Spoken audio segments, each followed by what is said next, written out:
Welcome, everybody, to the Across the Sky podcast, brought to you by the Lee Weather Team here at Lee Enterprises. And we are very fortunate here to have a nationwide network of meteorologists. And we're going to talk all about things you need to know about the weather. This is actually a special episode that was actually done in conjunction with our sister podcast, the Utterly Moderate podcast. We had a really good time talking about this, and we had 3/4 of our Lee Weather Team here for the podcast. Sean Sublett over at the Richmond Times-Dispatch, Matt Hollander in the Midwest. Kirsten Lang, unfortunately, could not make it for this podcast. So it was a guys-only day for this one. Guys, we'll start off with Sean. What's going on? Yeah, I mean, they just came to us, which I thought was really great. I think Lawrence came with us and goes, "Hey, guys, I want to do a podcast with you. And you know, what's some of the things that everybody really ought to know about weather, or things that are commonly misunderstood?" We're like, "Oh, well, you're going to give us that opportunity. We're going to seize that day, baby." So yeah, we could have gone on and on, but very grateful for Lawrence. I think he's based up there in Shippensburg, Pennsylvania, to give us the opportunity. And we just kind of went on and on talking about all these little things, some big things and some little things that I think everybody who consumes weather information ought to know, to help them kind of understand the information or the things that we're trying to communicate to them. Matt, what is that your kind of feel for it as well? Yeah, I think we had a lot of fun with this, because he just came to us and said, "Hey, give me a top 10 list of the most important things people in America should know about weather." We're like, top 10?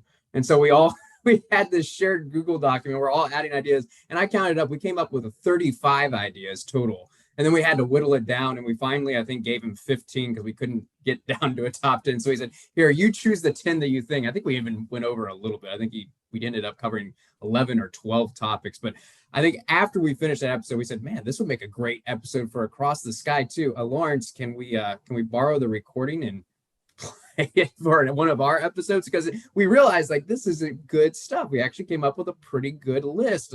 You know, some myths, some things, you know, we cover, not to give it away, but we covered a lot of stuff, including weather apps and, you know, what are the best weather apps out there. It was just a really great, fun episode. So I'm so glad Lawrence reached out to us about it. You know, he covers a lot of different topics on his podcast, Utterly Moderate, which is a real interesting listen. So do a search for Utterly Moderate as well. They have some really interesting topics. In fact, in the description, he says that he likes to interview interesting people. So I guess we made the cut as being interesting people. I'm glad he reached out to us. I'm going to tell all my friends that I'm interesting. Most interesting men in the world.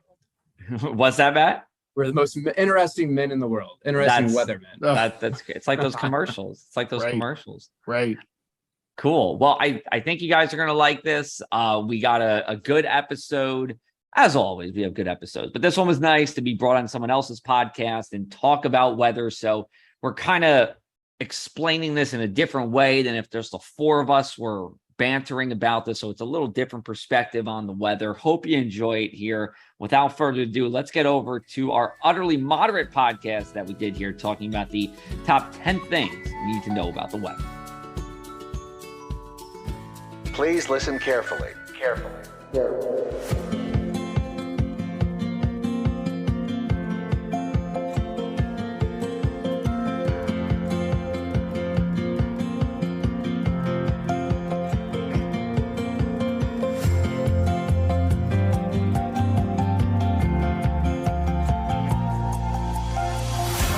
Welcome back to the Utterly Moderate podcast, the official pod of the Connors Forum.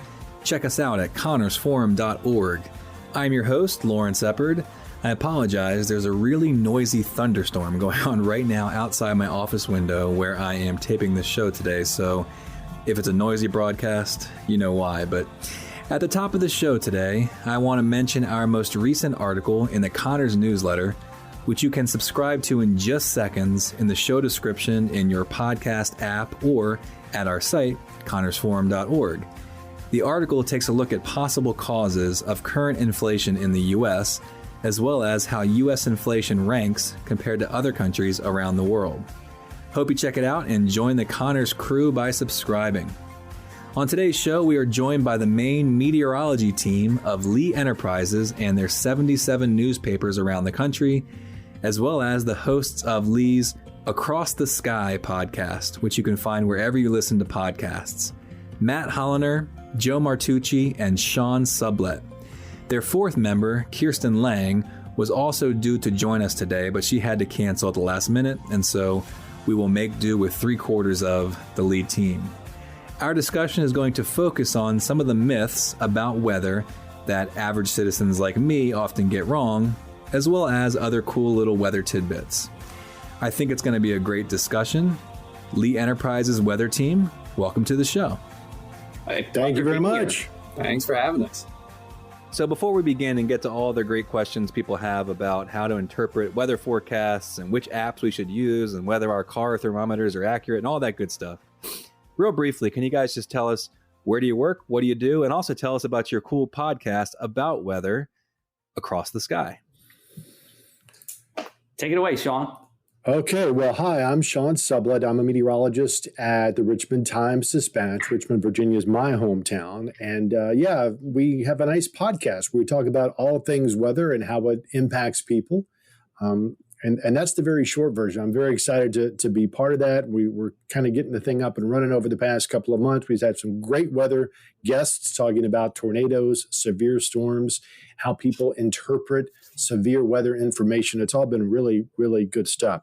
And I've known Martucci there for a while, there in South Jersey. Joe, why don't you go next, bud? Yeah, and you know what? I appreciate being on. And Lawrence, not too far away from you, just down Route 30. I'm over here in Atlantic City, so not too far away from where you're at in PA. Good to be with you here. I've been at the Press of Atlantic City for 5 years now.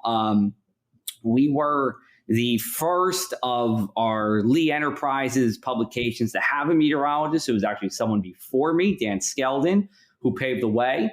But it's really, my job is really to help bridge the gap in weather that was left behind when our local TV station and its meteorologists folded in 2014. So my role is very similar to more of your, what we would call a traditional broadcast meteorologist role, being out in the community, doing weather forecasts, social media, all that stuff, keeping it local here to our 4-county region. But yeah, our Across the Sky podcast rocks. You can check it out. We have a podcast we just did on the biggest weather stories in the Bible. So that's a good one if you want to check that one out. But we put it out every Monday, so you can check it out wherever you get your podcast. And I also do a local podcast here called Something in the Air, which is more South Jersey centric. We talk more about those kind of topics impacting the region. But it's good to be with you and good to talk about weather here on this podcast. Matt, take it away. Yeah, and I'm Matt Holliner, and I'm a regional meteorologist for Lee Enterprises. So I cover all the properties spread out across the Midwest. It's a total of 6 states and 32 communities across 6 states. So if anybody who's familiar with the Midwest, that's a lot of weather to cover. So I'm constantly busy with severe weather updates, regular forecast videos. There's always a weather to talk about. But yeah, I'm a part of the Across the Sky podcast. So we got all the 4 members of the Lee weather team on the Across the Sky podcast. And I actually am relatively new to this position. I only started back in October, but there have been a lot of developments. Since October, we've launched the podcast. We've got some new weather graphics that we're using to help increase the amount of videos we're able to do and the quality of those videos. So it's really exciting times to be joining Lee. Because we're trying a lot of new stuff when it comes to weather. You're only responsible for 6 states. Come on, you're making us That's weak. Just check out their podcast. We'll put it in the show description. Across the Sky. These guys are great. Real quick, so before the show, we all got together and talked about what are some things that Americans need to know about weather. What are some things we get wrong? And I want to get to all those points in a moment. But I had 2 quick questions for you, just general, that I think our audience would appreciate. So the first is, and I saw this as one of the topics of your episode, so go listen to the episode. We won't ruin it, but just give us a snapshot. What's the hurricane season looking like this year? I'll go first since I'm the default along the coast guy. It's looking to be an active hurricane season again. We're recording this on June 10th. We already had one system. That was Alex here. Colorado State University is the forecast that I usually like to go with. There's a number of very reputable forecasts out there, but Colorado State, despite it being landlocked, has one of the best hurricane forecasts out there. They just put out an update with 20 named storms, 10 of them becoming hurricanes, and then 5 of them becoming major hurricanes. Those are your category 3, 4, or 5 hurricanes. There looks to be an about 50-50 risk of a landfalling hurricane somewhere along the East Coast. A major hurricane somewhere along the East Coast. That's a category 3, 4, or 5. But the one thing I always like to say is, it doesn't even have to be an active hurricane season to be a memorable one for you. And a great example of that was in 1992. So a long time ago, but in 1992 was a very below average hurricane season. But there was one in particular that people remember, I think most places across the country, and that was Hurricane Andrew, which really did wipe away large portions of South Florida. So it's always, even though it's an active season, we're going to remain vigilant. It's always good, even in those below active seasons, you got to keep your guard out just in case of something. Yeah, to follow up on that, we think it's going to be busier than average, probably along the lines of last year, maybe not quite that busy. We do not anticipate it getting crazy and out there like it was in 2020. But the signals are there. The environment is supportive of a busier than average season. But as Joe mentioned, that doesn't tell us a whole lot specifically about where one is going to hit on the coast and if it will hit at all. But if you've got more of them in a season somewhere, there is a greater probability statistically that one is going to come on shore somewhere in the United States. So as Joe mentioned, and Matt, you jump in as well, it only takes one in your location. So as we get into the real teeth of the season by mid-August, that's when it's a good time to kind of check the weather regularly. There's a lot of big hype when the hurricane season starts, but usually not a lot is going on. Now, that's been changing in the last few seasons where we've had some early season ones, including Alex already. But chances are that we're not going to have a lot of frequency until, we start to push in until more like late July, but particularly August, September. Really, the peak of hurricane season isn't until about September 10th. So that's when that's the time when you might have multiple systems in the Atlantic at the same time. So that'll be the time to watch.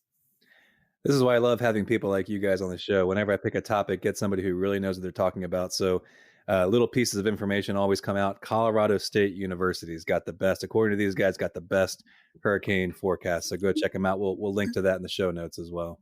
Yeah, Bill Gray did a lot of the founding research in this seasonal forecasting, hurricane forecasting. He's passed along, but his graduate student is now taking that over, Phil Klotz back there at CSU. And they're really the institution, and Bill Gray in particular, did a lot of the foundational work for this seasonal hurricane forecast. And a lot of other people are still basing their work on. Awesome. Yeah. Well, like I said, we'll link to that in the show description. All right, real quick. We'll make this as quick as possible so we can get into the meat of what we want to talk about today. But real quick, favorite weather movies, each of you. Well, I'm going to preface by saying I am notoriously known for not being a movie guy. That being said, I would have to say Twister. I think that's just a classic. In fact, our last class is called mesoscale meteorology. So that's really about your kind of smaller scale forecasting. So what's happening at maybe the state level or something. We had to watch Twister and point out all the factual inaccuracies in it, and we got a letter grade on it. So I got a B+ on it. So I watched that movie, and that one I'm going to go with my favorite weather movie. But I do like that one. That one's a good one.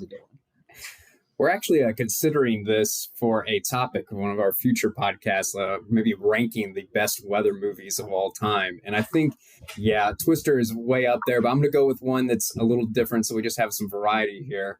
I'm going to go with The Perfect Storm. Oh, okay. Coming in late 90s, George Clooney. Not only is it just a good weather movie, it's actually pretty good special effects, and it is based on a true story. Some good acting in that movie too. It's just like a good story too. It keeps you enthralled, not just the weather story, but the rest of the story. So I like that one.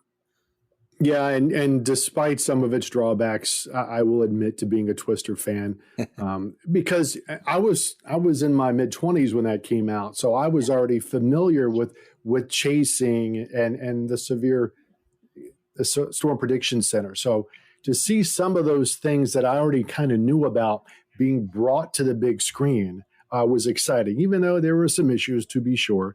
But the interesting thing, Lawrence, is to have watched how the field of storm chasing has changed since that movie came out. I mean, it was just a handful of academics doing storm chasing until that movie came out, and then it went crazy.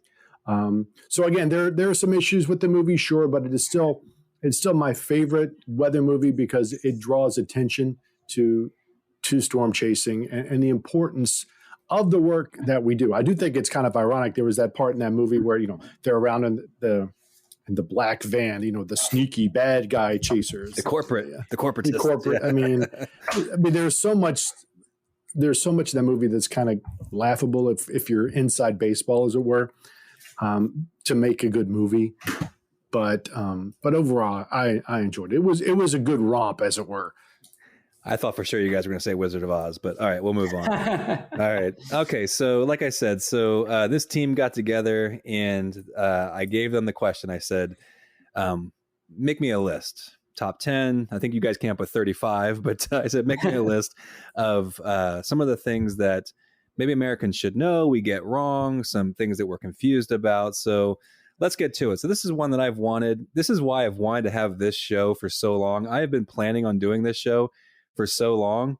And it just so happens that I came across the Across the Sky podcast, and I was like, these are the guys that can answer this question. So one of the things I see in my everyday life is that myself, my family, my friends, we all are really bad at interpreting the probabilities you guys give us of precipitation. So tell us how we should be thinking about those probabilities.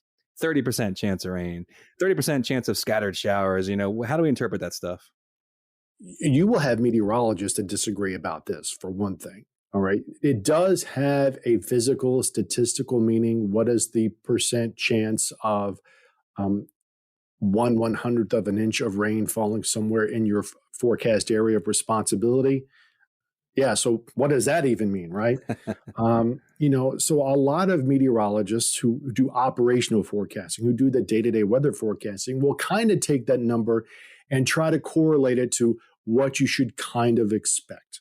If you're having to forecast for an entire TV market, several counties, or maybe you're forecasting for just a county or a city, it's the probability or the likelihood or chance that you yourself are going to get rain. All right. Now, again, other meteorologists will disagree because there's so much nuance here. When I do it, I'm trying to put a number in somebody's head, like, this is what you should plan for. If I say 7 out of 10, you should plan for 7 days. If I got 10 days that have these kinds of weather conditions, 7 of them are going to produce rain. If I have 10 days that are like these weather conditions, 3 of them are going to produce rain. All right, because an individual person is very tiny compared to the whole atmosphere. And sometimes thunder showers are very tiny.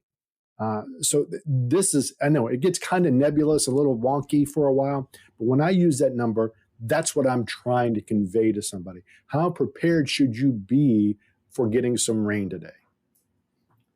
I'll just follow up with that. And, I agree with everything Sean pretty much said, in terms of what the definition is. And he pretty much hit that spot on.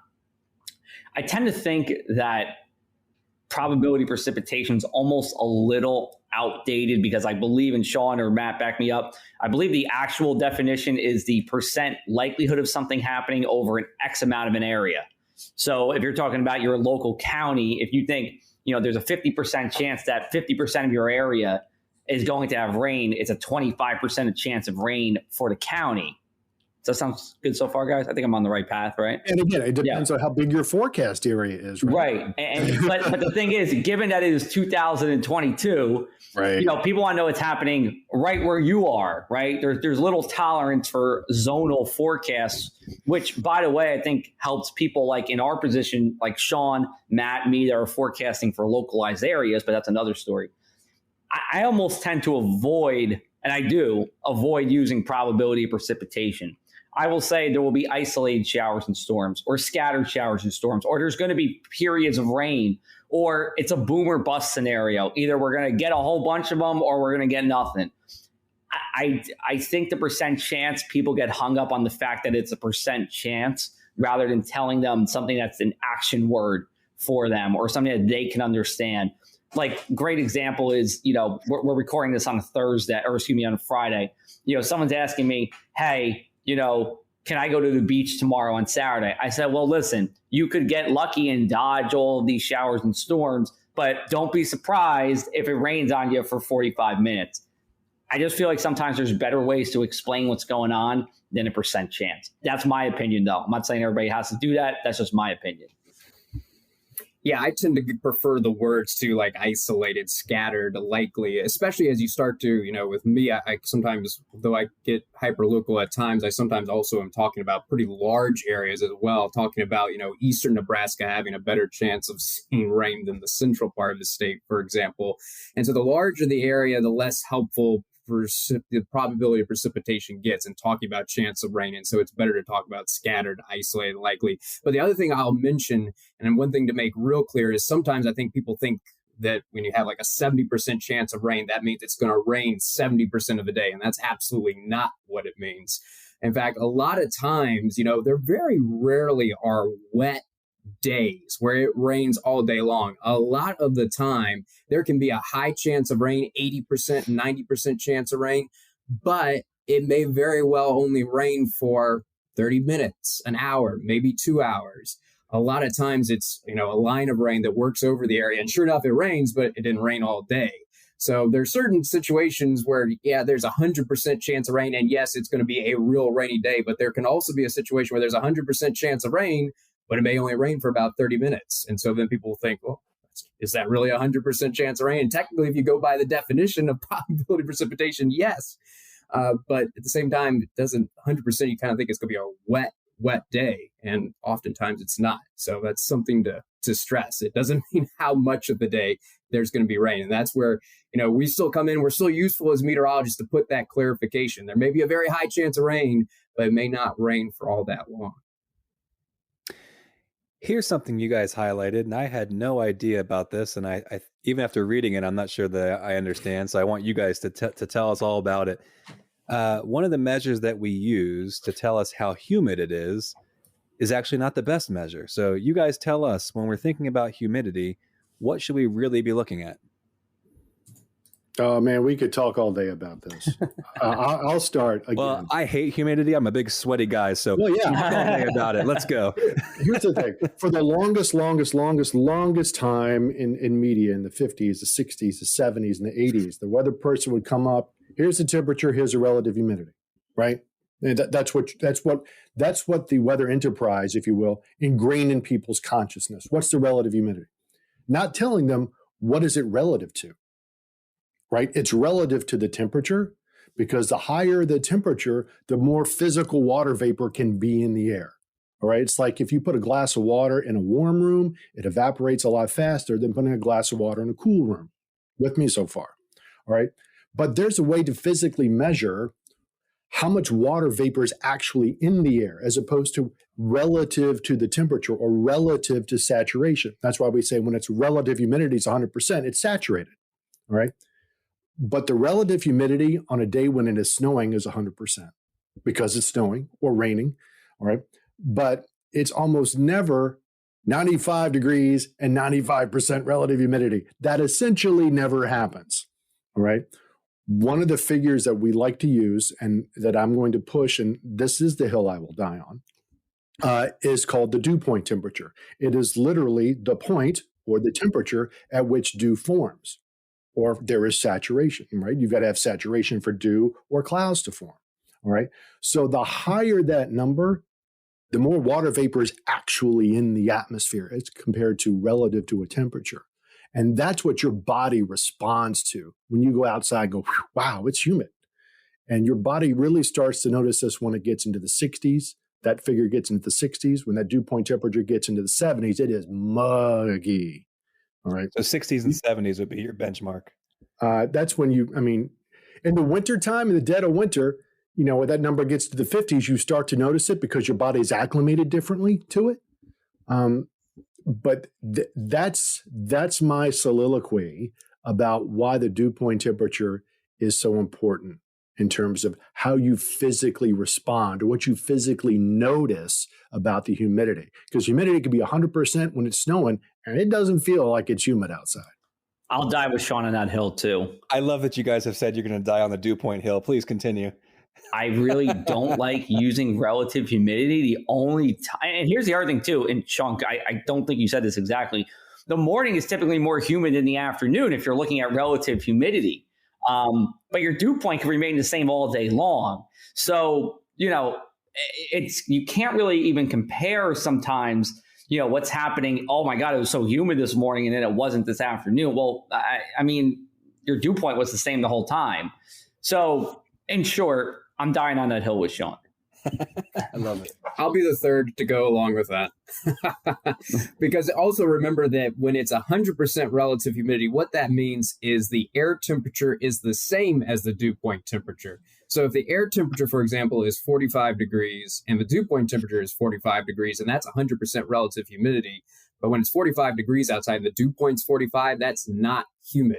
So the relative humidity could be really high, 100%, but that's not a humid day. You step outside when the dew point's 45, it is not humid. That's actually pretty comfortable. Dew points 40s, 50s, that's perfectly fine. When you start getting dew points in 20s, 30s, that's when we're talking about some pretty dry air. I mean, relative depending on where you are. In certain parts of the country, dew points 20s, 30s can be pretty common, but in other areas like the Southeast, that's some super dry air.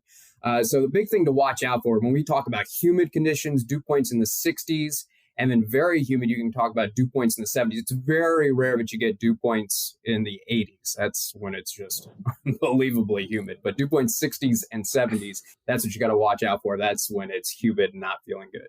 Yeah, the one other thing to tap on that as we get into the summer and the actual air temperatures, 90, 92, 94. And even if it feels really, really muggy outside, let's say it's 94 degrees and the dew point temperature is 74, that's a hot and humid day, man. But the relative humidity is only about 45 or 50%. Because when it gets hot, the atmosphere can or is capable of evaporating a lot more moisture into the air before reaching saturation. Yeah. All right. But there is a limitation to what actually happens on Earth. So if it's 96, 97 degrees and your humidity is 50 or 55%, you are struggling once you go outside. Mm-hmm.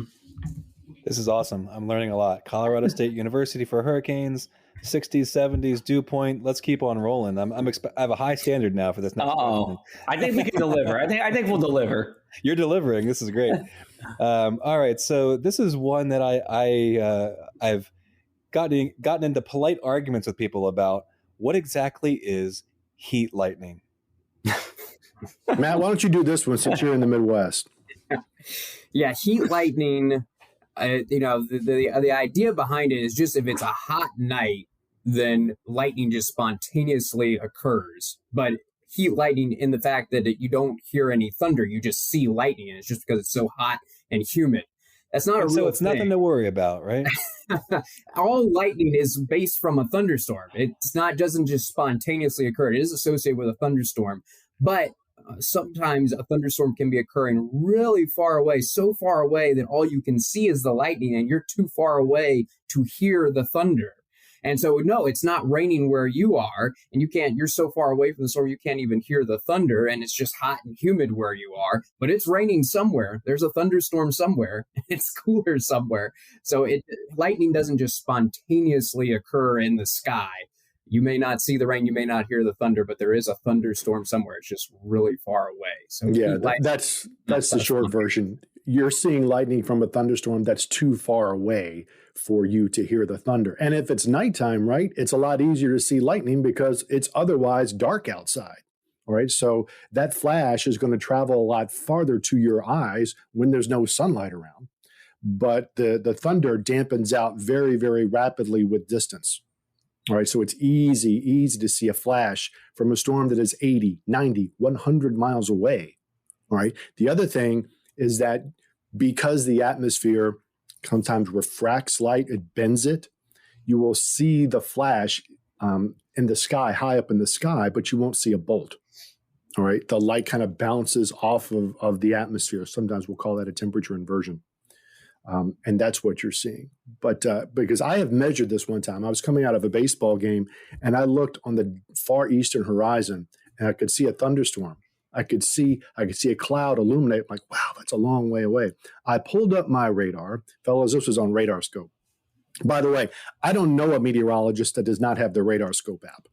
But anyway, I pulled up my RadarScope app and I measured it. And that was a thunderstorm that was 110 miles away. Wow. That was night. Really? But I could see the flash and the outline of the cloud when the lightning flashed of a thunderstorm that was 110 miles away to my east. And that's here in Virginia, where we're humid and the visibility is not as good because of haze and stuff as it is out in the plains and in the big sky country of the Rockies. All right, so you just brought something up that I think is another great thing for us to talk about. What are some apps we should have on our phone that you guys really like? There's all these apps, right? So you said RadarScope is one? Yeah, RadarScope is one. I mean, that is really the pinnacle of great weather radar apps. It's very high detailed, all the different functions of radar, because, and this could be another thing, 10 things to know about weather. Yeah. Radar isn't just showing, what's hitting the ground. It's showing the speed that it's going towards it away from the radar, how uniform the object is in the sky, a whole bunch of things. But RadarScope's one. Could we promote our own apps? Download the Press of AC app for the latest in South Jersey weather, Richmond Times Dispatch app. Matt's on every app in planet Earth, I think, with all of his markets that he covers. So you can download our apps, and we're actually looking on a serious note. And I believe I'm speaking on behalf of everybody here. You go there, you're always going to have a fresh video at the top. You're going to have some kind of weather column talking about the forecast that's happening. Then plus other weather explainers. We have our podcast on there. You can sign up for our newsletters that we put out daily. So it is a comprehensive source for weather. Otherwise, I actually like to use it's called Windy app. It's great because it shows you can get like streamlined winds, so you can actually see where the air is moving from and how that's bringing in colder air or warmer air. You can also view wave heights and all that marine stuff too, which is good if you're along the coast. Yeah, for me, I use the RadarScope app, and the other good thing about the RadarScope app, it's $10 a year because it's very data heavy, but it's the meteorologist's radar app because it's raw data coming in from the local National Weather Service at radars. It's not composite data. It's not kind of nudged and rounded off like so many other weather apps that are out there. So you get it direct from the source, which I think is one thing that a lot of us like who are deep in it, as it were. The other thing to remember about radars is that radars it's a beam, right? But the beam has to be tilted up. So sometimes your radar beam is 2, 3, 4, 5,000 feet above your head. So it doesn't mean that it is going to be raining right where you are. This is like, well, the radar says it's raining, but it's not. Well, it's picking up something 4,000 feet over your head, not what's down at the ground. Conversely, sometimes, why do I have drizzle if nothing's on the radar? Because drizzle forms lower in the atmosphere, oftentimes below the radar beam. So radars are great. I mean, they are great, but they are not perfect. And the other thing I'll mention about weather apps, because I always get asked this too, like, what's the best weather app to use? And it's like, why do the weather apps have different forecasts on them? Well, that's because they're different formulas that go into these algorithms that power these weather apps. So they're a blend of different models. And each app has a little bit different formula, giving a little bit more weight to one model or the other as far as the automated forecast goes. But that's the one thing. Is the automated part, because you can tweak the blend of models however much you want. And when you blend the models, that's usually the best technique. But the thing I always stress is look for an app that's updated manually by a meteorologist. Yeah, we start out with that automated forecast. We're looking at all the models, but then we go in there and tweak that forecast. I know that was something I did in my previous job when I was at the local TV station. We had a weather app. But we would not just go with the automated numbers. We would actually put our forecast numbers in there. So we were updating and tweaking the model data because we could see where the models are going wrong and where the app is too cool or too warm or too wet or too dry. And so we would tweak the numbers. We would raise the rain chances or raise the temperature based on what the automated formula was. So if you're just going with a weather app that doesn't have a meteorologist there that's tweaking it, you're not going to get the most accurate forecast. That's where we're still useful as meteorologists. Though we rely heavily on computers, that is true. We can still beat the computers because we can see where the computers are going wrong. And usually the computers are slow to adjust when the weather is changing quickly. So we can make those rapid updates. So look for a weather app. If you hear about your local meteorologist, whoever you trust for your weather information, if they have a weather app that they manually update and are tweaking, that's the weather app you should be using rather than one that's just completely automated with no meteorologist actually adjusting those numbers. All right, so here's one you guys sent me that I thought was really, really interesting. All of these are really interesting and they're all very useful. But this one kind of stuck out because it's kind of a public service announcement, kind of a thing. But you say highway underpasses actually aren't all that good for protecting you against tornadoes. So explain. Yeah, that was the one I came up with. And, there's a famous video that actually, I think it was from the early 90s or something. I was an undergrad when that happened. Yeah. I remember that very well. And I think this had a big part in proliferating this myth, because it really is, because this person gets some dramatic video of a tornado and they're underneath an overpass filming this tornado. And in this case, they survived. But actually what happens when you're under an overpass, and if a tornado goes directly over that overpass, it acts like a wind tunnel. So the wind speeds actually increase underneath that overpass. And it's more dangerous to be under that overpass than out in the open because the winds are even stronger. So it seems like, there's something over my head. That's a good thing. But in this case, because you have two still open sides, that wind tunnel effect causes the wind speeds to increase. And so no, and also, again, probably the most dangerous thing from a tornado is not the winds itself, but what's being carried in those winds, the debris that's picked up, especially if it's going through an urban area.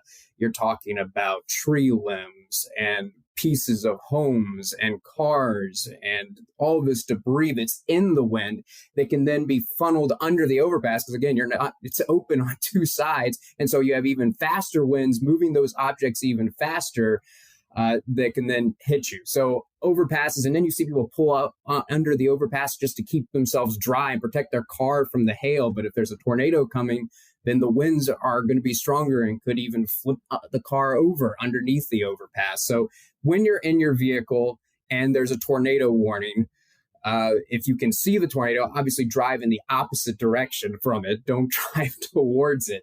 Okay. So and basically you want to get, basically you want to get into the nearest permanent building you can. So get off the road as quickly as possible. Just don't drive towards that tornado. Drive away from it, pull off the road and get to the nearest permanent building if possible. But definitely don't stop underneath the overpass and think that's going to be safer for you, because actually it's more dangerous. Yeah, that goes back to what you were saying earlier, Lawrence, about the Wizard of Oz. Right? Everybody, they see that movie and they think, I'm going to be picked up by a tornado. No, you're probably not. Most people are hurt and or killed, unfortunately. Just like Matt said, stuff is flying around that tornado. Big hunks of junk flying around that tornado, slamming into walls, slamming into buildings, collapsing buildings. That's where it happens. You're not going to get picked up and tossed a mile and a half away. That's not going to happen. If you're going to get hurt, it's because something hit you, something hit the wall, and the wall fell on you. That's why you want to be in the lowest level of whatever dwelling you're in. You want to be away from windows, and you want to put as many walls between you and the outside as possible.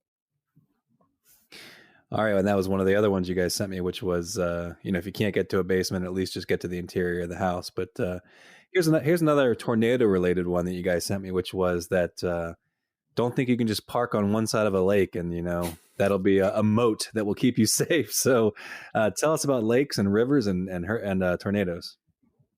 Yeah, this is one I hear a lot too. That people think that like the Mississippi River will protect me if the tornado is on the other side of the river, it's not going to cross a big old river or a lake. But that's absolutely not true. I mean, there are tornadoes that have gone across entire bays. There are tornadoes that have formed out in the ocean and then moved on shore. So water does not impact these things at all. It's not like these things suck up the water and that suddenly magically kills them and cools them down. I think that was some of it, is that if they intake some water, it can mess up the circulation. But the circulation is so high and aloft, any water it's picking up is not going to have any impact on them. So there are many examples of these things that have gone across rivers, gone across lakes, gone across large bodies of water, and it has not slowed them down at all. It has not weakened them at all. It doesn't impact their intensity. So you can't think that if it's on the other side of the lake, I'm okay. If it's headed towards you, it can easily cross the lake and hit you.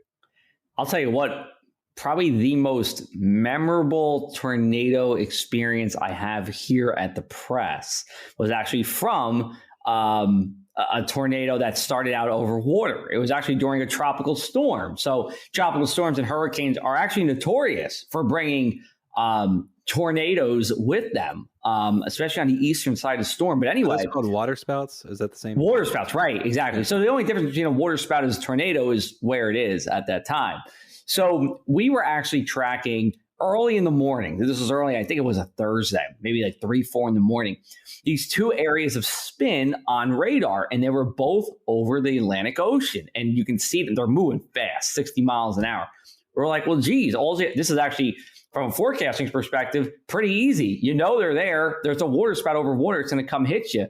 So what happened? So we had two tornadoes that started out as waterspouts. One crossed into a shore town called Strathmere, which is one of our 4 free beaches in New Jersey. Fun fact. And then it crossed the bay, and then it went into this town called Memora, where it actually brought some pretty significant damage, including destroying a Coca-Cola bottling facility.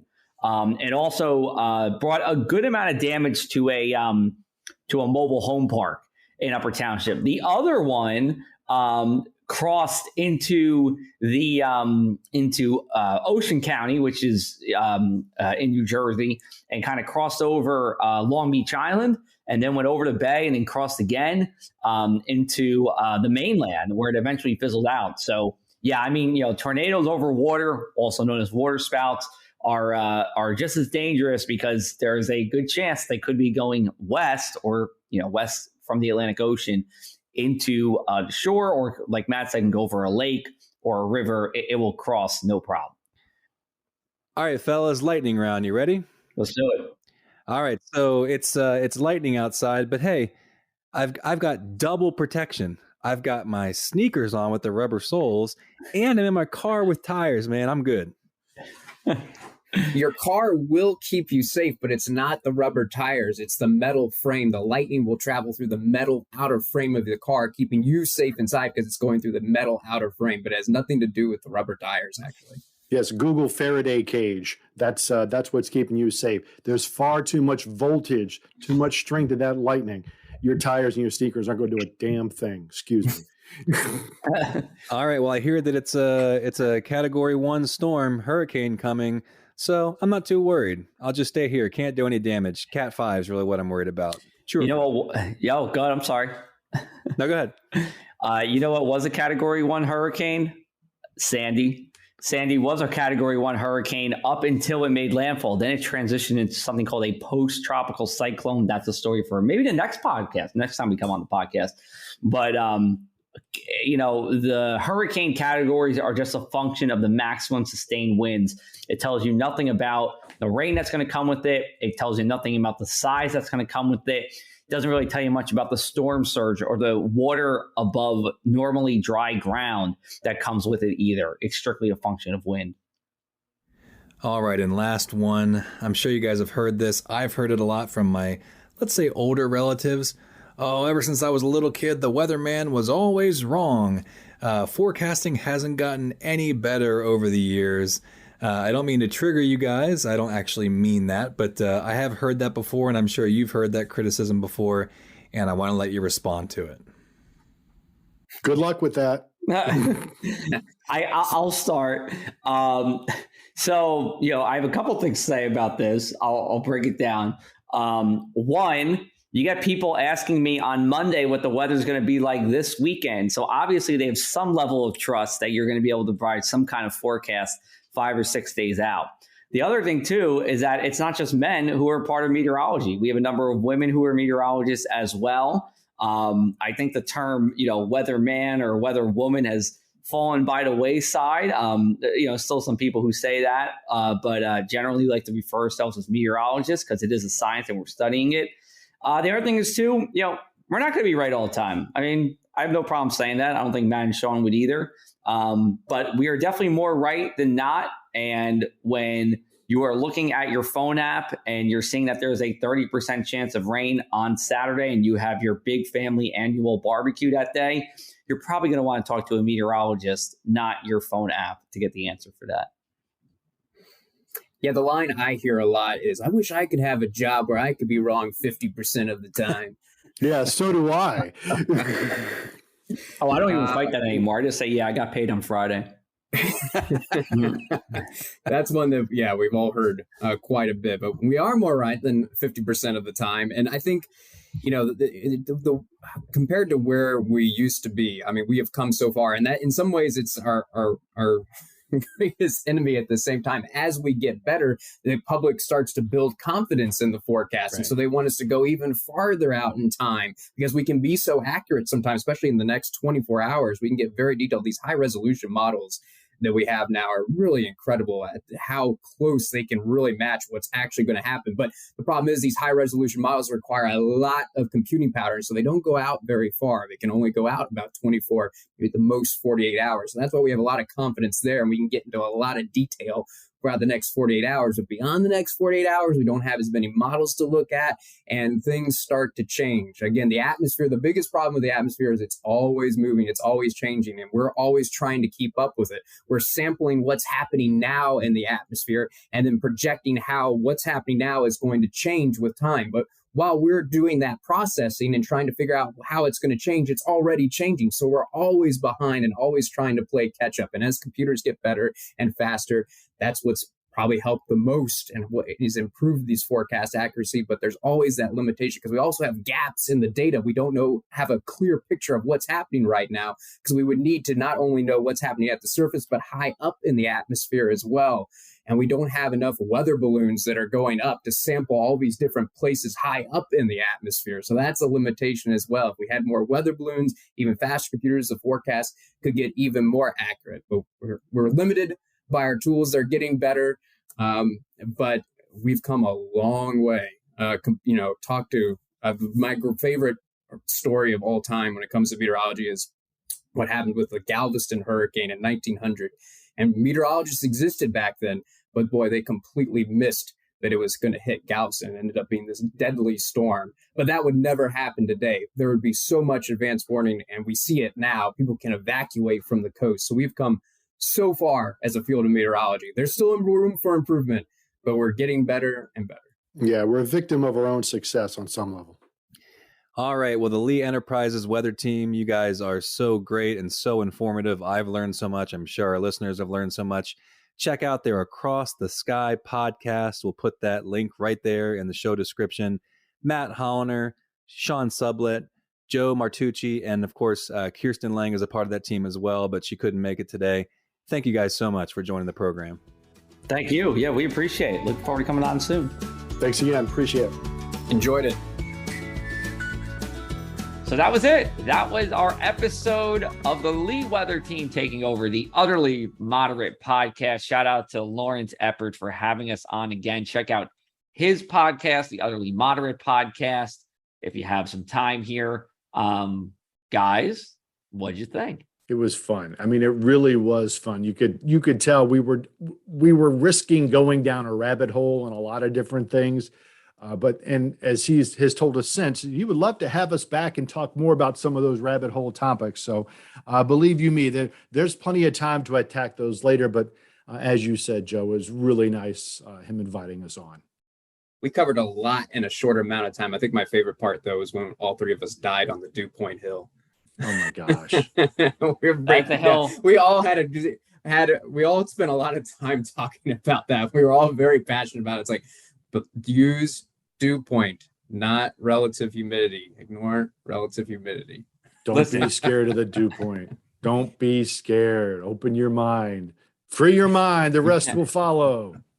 Now, here's my question for you, though, because I run into this, I'll say, trap sometimes. I do talk about dew points 90% of the time when we're talking about summertime and, the weather. But I do say it feels humid out as well. How do we feel about that? Because technically, I don't think we should be saying humid, right? Shouldn't I be saying muggy? Look, again, that's kind of the splitting hairs. Humid is it's a descriptor. It's an adjective. Does it feel humid outside to you? Yes. Does it not feel, and of course, what's the opposite of humid? Arid, right? And that's not a word that we use very much, right? Because people are like arid. I don't live in Phoenix. So yeah, I think it's totally fine to go, hey, it's going to be humid. It's going to be muggy.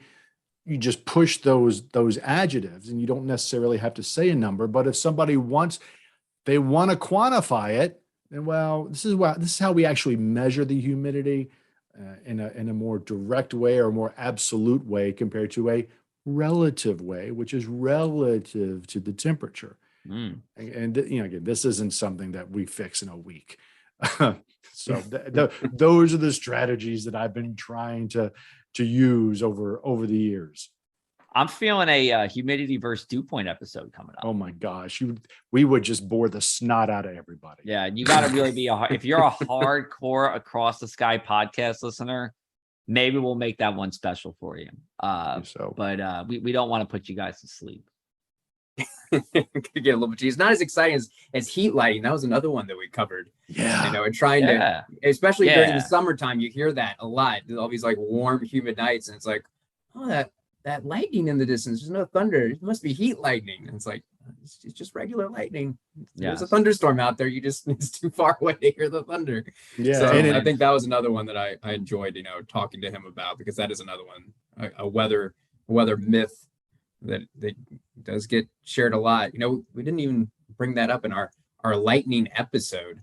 Yes, I think we just skipped that. There was way too much other stuff, real lightning to talk about, but that was a fun episode too. For our listeners out there, if you missed our last one with Chris Vigaski in Colorado, all things lightning. I even learned a couple of things about lightning. So go back and listen to that one if you haven't already. It's tremendous. And, speaking of heat lightning, I'm going to be in Vegas in July. So that's a place to get some heat lightning. It's heat hot. Lightning. I can't wait to see your pictures from Vegas, man. I can't wait. Hey, 2 times in July. Life could be worse. Oh, my gosh. Be safe out there. And remember, what happens in Vegas stays in Vegas. This may be. Yep. There will be no Across the Sky podcast from Vegas. We can't be doing that. But all right, let's wrap it up before I get myself into some trouble here. This is the Across the Sky podcast, brought to you by our Lee Enterprises network here. We are 3/4 of the Lee weather team. We have Sean Subley at the Richmond Times-Dispatch, Matt Hollander in Midwest. I'm Joe Martucci at the Press of Atlantic City. Kirsten Lane could not be with us here, but she will be with us for our next episode, which you can find new episodes of every Monday, wherever you get your podcasts. Take care, everybody.